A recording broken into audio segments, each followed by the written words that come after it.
حضرت یوسف ایک خوبصورت اور معصوم لڑکے تھے۔ ان کے والد حضرت یعقوب کو ان سے بہت محبت تھی۔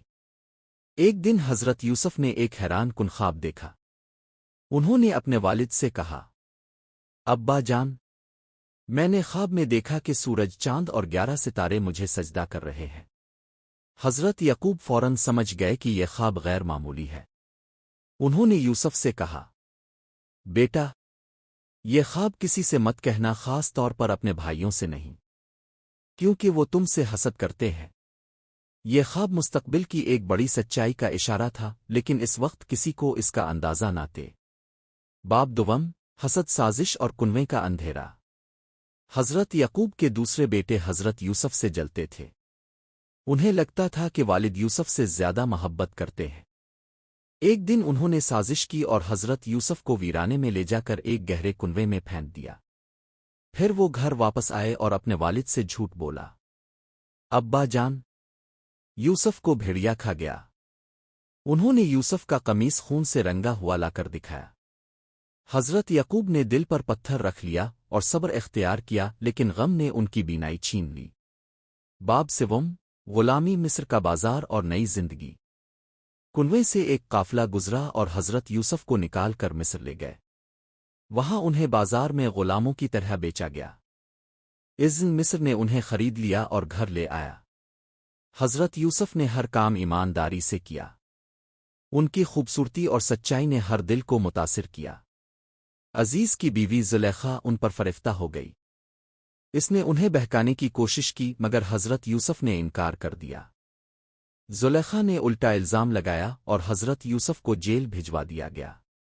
باب چہارم، قید کی آزمائش اور خوابوں کی تعبیر۔ جیل میں بھی حضرت یوسف نے لوگوں کو دین کی باتیں بتائیں اور ان کی خدمت کی۔ وہاں 2 قیدیوں نے خواب دیکھا۔ حضرت یوسف نے دونوں خوابوں کی سچی تعبیر بتائی۔ ان میں سے ایک قیدی آزاد ہو گیا اور بادشاہ کا خادم بن گیا۔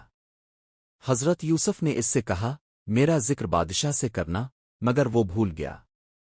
کئی سال بعد بادشاہ نے ایک عجیب خواب دیکھا جس کی کوئی تعبیر نہ دے سکا۔ تب وہی قیدی بولا، میں ایک شخص کو جانتا ہوں جو خوابوں کی سچی تعبیر بتاتا ہے۔ باب پنجم، بادشاہ کا خواب، رہائی اور عزت کی بحالی۔ حضرت یوسف کو بادشاہ کے دربار میں بلایا گیا۔ انہوں نے خواب کی تعبیر دی۔ 7 موٹی گائیں 7 زرخیز سالوں کی نشانی ہے اور 7 دبلی گائیں قحط کے 7 سال۔ بادشاہ حضرت یوسف کی عقل اور سچائی سے متاثر ہوا۔ اس نے نہ صرف ان کو رہا کیا بلکہ مصر کے خزانے کا نگہبان بھی بنا دیا۔ باب ششم، قحط کا زمانہ اور بھائیوں کی واپسی۔ قحط کے دن آئے۔ حضرت یوسف نے اناج ذخیرہ کر کے مصر کو بچا لیا۔ کنعان میں حضرت یعقوب اور ان کے بیٹے بھی قحط کا شکار ہو گئے۔ وہ اناج لینے مصر آئے۔ حضرت یوسف نے بھائیوں کو پہچان لیا مگر خود کو ظاہر نہ کیا۔ انہوں نے شرط رکھی، تم اگلی بار اپنے چھوٹے بھائی کو ساتھ لانا۔ بھائی واپس گئے اور بنیامین کو ساتھ لائے۔ حضرت یوسف نے بنیامین سے رازدارانہ طور پر کہا، میں تمہارا بھائی ہوں۔ باب ہفتم، حقیقت کا ظہور۔ حضرت یوسف نے ایک چال چلی اور بنیامین کو روک لیا۔ بھائی حیران رہ گئے۔ وہ واپس کنعان گئے۔ حضرت یعقوب کا غم بڑھتا گیا۔ آخرکار بھائی دوبارہ مصر آئے اور رحم کی درخواست کی۔ حضرت یوسف نے خود کو ظاہر کیا، میں یوسف ہوں، تمہارا بھائی۔ بھائی شرمندہ ہوئے، معافی مانگی اور حضرت یوسف نے انہیں معاف کر دیا۔ باب ہشتم، وصال کا لمحہ۔ حضرت یوسف نے اپنا قمیص دیا تاکہ والد کی بینائی واپس آ جائے۔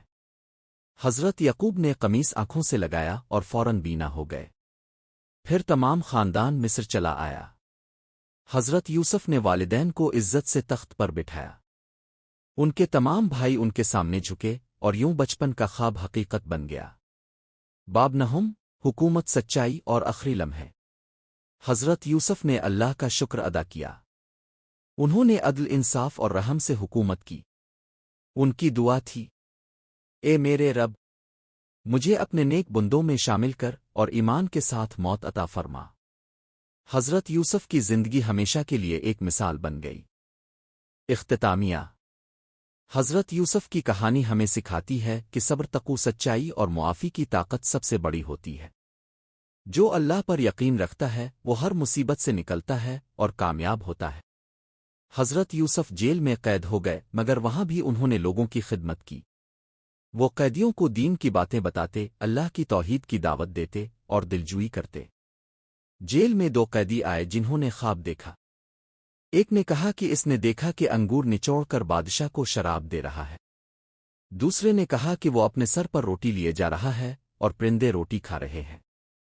حضرت یوسف نے فرمایا، تم میں سے ایک بادشاہ کے پاس جائے گا اور دوبارہ خدمت کرے گا، دوسرا سولی چڑھایا جائے گا۔ جو شخص آزاد ہوا، حضرت یوسف نے اسے کہا، بادشاہ سے میرا ذکر کرنا مگر وہ بھول گیا اور حضرت یوسف مزید کئی سال جیل میں رہے۔ پھر ایک دن بادشاہ نے خواب دیکھا جس کی کوئی تعبیر نہ دے سکا۔ تب وہی شخص بولا، میں جیل میں ایک شخص کو جانتا ہوں جو خوابوں کی سچی تعبیر بتاتا ہے۔